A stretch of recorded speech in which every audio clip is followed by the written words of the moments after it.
এটা বোধহয় একটা প্যারালাল রিয়েলিটির বাংলাদেশ। যেখানে সত্য মিথ্যার ভেদ ঘুচে যায় রাজনৈতিক বক্তব্যের আড়ালে।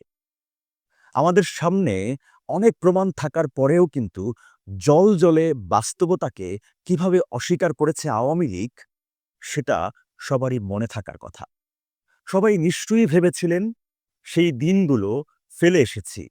এবার বোধহয় কাটবে চোখে মুখে মিথ্যা বলার কাল। বিধি বাম, আওয়ামী লীগ নেই, জামায়াত যে এভাবে আওয়ামী লীগের রোল প্লে করবে সেটা আর কে বুঝেছে? আফসোস, বড়ই আফসোস। জামায়াতের আমির এক্স্যাক্টলি কি বলেছেন? চট্টগ্রাম মহানগরী শুধুমাত্র বন্দর নগরী নয়, শুধুমাত্র বাণিজ্যিক রাজধানী নয়, এটি একটি সুদীর্ঘ সংগ্রামী ইতিহাস আর প্রতিরোধের রাজধানী। বাংলাদেশে ৭১ সালে স্বাধীনতার ঘোষণা এখান থেকেই হয়েছিল।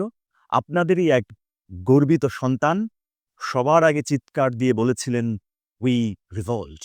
তিনি হচ্ছেন এলডিপির সম্মানিত সভাপতি ডক্টর কর্নেল অলি আহমেদ বীর বিক্রম। তিনি জিয়াউর রহমান সাহেবকে হাত ধরে সামনে এগিয়ে নিয়েছিলেন। চট্টগ্রামবাসী, আপনাদের স্যালুট। কথা স্পষ্ট, বুঝতে না পারার মতো তথ্য তিনি কিছু বলেননি। কিভাবে বিষয়টি ব্যাখ্যা করা যায়, এটা এখন আর ভেবে পাচ্ছি না। তাই এবার ইতিহাসের পাতায় চোখ ফেরাই। জিয়াউর রহমানের একটি লেখা আছে, একটি জাতির জন্ম। এটা আলাদা বই আকারেও পাওয়া যায়, আবার তার এই লেখাটি বিভিন্ন বইয়েও সংযুক্ত করা আছে। সেই লেখায় উই রিভোল্ট, আমরা বিদ্রোহ করলাম, একটা অধ্যায় আছে। জিয়াউর রহমান লিখেছেন, তারপর এলো সেই কালো রাত, ২৫-২৬ মার্চের মধ্যবর্তী কালো রাত। রাত ১টায় আমার কমান্ডিং অফিসার আমাকে নির্দেশ দিল নৌবাহিনীর ট্রাকে করে চট্টগ্রাম বন্দরে গিয়ে জেনারেল আনসারির কাছে রিপোর্ট করতে। আমার সঙ্গে নৌবাহিনীর প্রহরী থাকবে, তাও জানানো হলো। আমি ইচ্ছে করলে আমার সঙ্গে ৩ জন নিয়ে যেতে পারি। তবে আমার সঙ্গে আমারই ব্যাটালিয়নের এক পাকিস্তান অফিসারও থাকবে। অবশ্য কমান্ডিং অফিসারদের মতে সে যাবে আমাকে গার্ড দিতে। এ আদেশ পালন করা আমার পক্ষে খুবই অসম্ভব ছিল।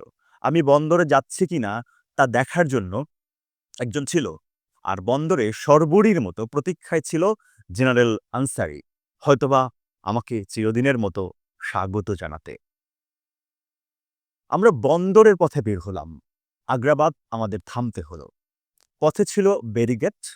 এই সময় সেখানে এলো মেজর খালিকুজ্জামান চৌধুরী। ক্যাপ্টেন অলি আহমেদের কাছ থেকে একটি বার্তা এসেছে। আমি রাস্তায় হাঁটছিলাম। খালেক আমাকে একটু দূরে নিয়ে গেল। কানে কানে বলল, ওরা ক্যান্টনমেন্টে ও শহরে সামরিক তৎপরতা শুরু করেছে। বহু বাঙালিকে ওরা হত্যা করছে।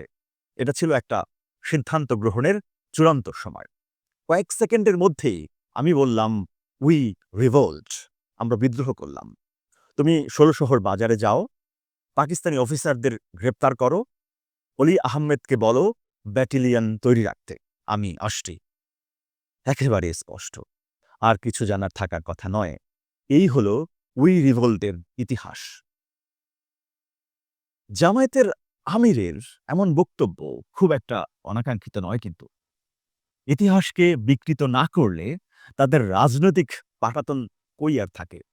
তাই এভাবে তাদেরকে বলে যেতেই হবে। বিষয়টিকে আরো ক্লিয়ার করার জন্য আমরা চোখ রাখতে পারি প্রেসিডেন্ট জিয়া রাজনৈতিক জীবন বইতে। সেখানে শমসের মুবিন চৌধুরী বীর বিক্রমের একটি সাক্ষাৎকার যুক্ত করা হয়েছে। সেখানে তিনি বলেন, সত্যি বলতে কি, ২৭ মার্চ কালুরঘাট বেতারকেন্দ্র থেকে দেয়া মেজর জিয়ার সেই বিখ্যাত স্বাধীনতার সম্পর্কে নিজের ভাষ্য দিতে গিয়ে প্রত্যেকেই আসল সত্য থেকে বহু দূরে চলে গিয়েছে। এই সাহসী লোকটির অধীনে চট্টগ্রামে লড়াই করার কালে আমার সকর্ণে তা শোনবার সৌভাগ্য হয়েছিল। একটি গুরুত্বপূর্ণ বিষয় হল, মেজর জিয়ার নির্দেশে ২৮ মার্চ সারাদিন ধরে সেই কেন্দ্র থেকে আমাকে তার ঐতিহাসিক ঘোষণাটি বারবার প্রচার করতে হয়েছিল। আমার সঙ্গে ছিলেন সুবেদ আলী ভূঁইয়া। আমি আশা করব একজন খাঁটি ইমানদারের মতো তিনি সত্য প্রকাশ করবেন। ১১ এপ্রিল কালুরঘাট ব্রিজের ঐতিহাসিক লড়াইয়ে আহত হয়ে আমি পাক বাহিনীর হাতে বন্দী হওয়ার পর তারা তা ছিঁড়ে ফেলার আগ পর্যন্ত স্বাধীনতার ঘোষণার মূল কপিটি আমার কাছে ছিল।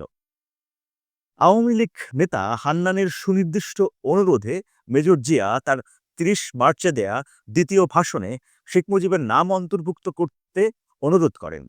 তিনি খুব ভালো লোক ছিলেন এবং সেই সময় আমার ঘনিষ্ঠজনে পরিণত হন। মেজর জিয়ার ২৭ মার্চের ঘোষণা শেষ হয়েছিল এই কথাটি দিয়ে, under the circumstances I declare myself provisional head of government of Bangladesh. Joy Bangla. এই হলো ইতিহাস। এবার একটু কর্নেল অলি সম্পর্কে বলি। বাংলাদেশের পল্টিবাজ রাজনৈতিক চরিত্রের সেরা অভিনেতা হলেন কর্নেল অলি। জীবনভর তিনি কত কিছুই বললেন এবং করলেন তার ইয়াত্তা নেই। মোদির বন্ধু কর্নেল সাহেব কখনো বিএনপি বিরোধী, কখনো তারেক রহমান বিরোধী, কখনো আবার ছিলেন খালেদা জিয়া বিরোধী। এখন আবার মুক্তিযুদ্ধ বিরোধী হিসেবে বেশ শক্তপোক্ত একটা রোল প্লে করছেন। তার অজানা রাজনৈতিক অভিলাষ নিয়ে কথা হবে অন্য ভিডিওতে। সবাই ভালো থাকুন, সুস্থ থাকুন, থাকুন নিউজ হাব বাংলার সঙ্গে।